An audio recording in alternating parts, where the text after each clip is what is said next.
দাগগুলো দেখে আমরা ধারণা করতেছি যে তাকে পরিকল্পিতভাবে হত্যা করে এখানে ফালানো হয়েছে। সুষ্ঠু তদন্ত করে আসামি শনাক্ত করে ফাঁসির দাবি চাই আমি আমার ভাইয়ের হত্যাকারীদের। কিছু আতঙ্কর মতো শুধু ভয় ভয় মারা যাব আমার মারা লাগবো এরকম বিচার আমার কাছে দিছে।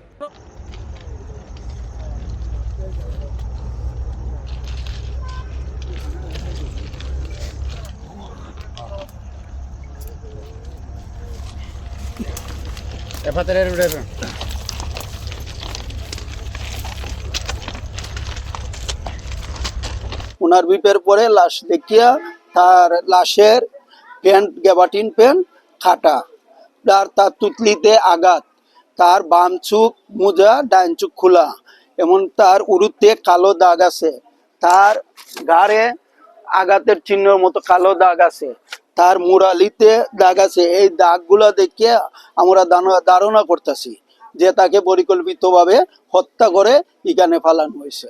আমরা বিচার চাই। ভৈরব বাজার শাখায় জনতা ব্যাংকে কর্মরত আছে, তার ওয়াইফও চাকরি করে। এই ওয়াইফের চাকরির সুবাদে সে কালিকা প্রসাদ বাস স্ট্যান্ডের একটা বাসায় ভাড়া থাকতো।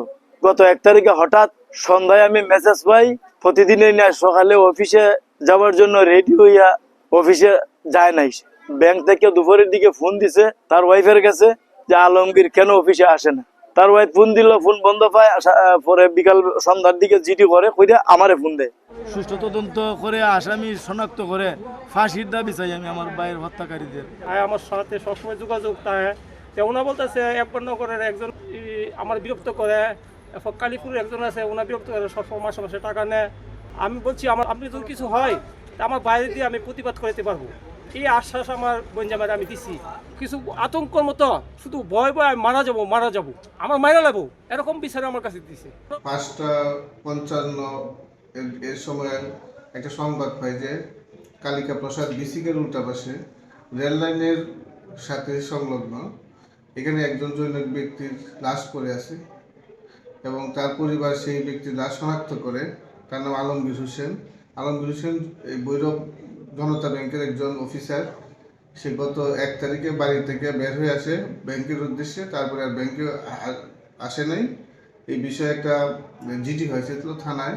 জিডির প্রেক্ষিতে আমরা একজন অফিসার নিয়োগ দিই, সেই ইনভেস্টিগেশন করে আমরা তারপরে আজকে তার লাশ পাওয়া যায়।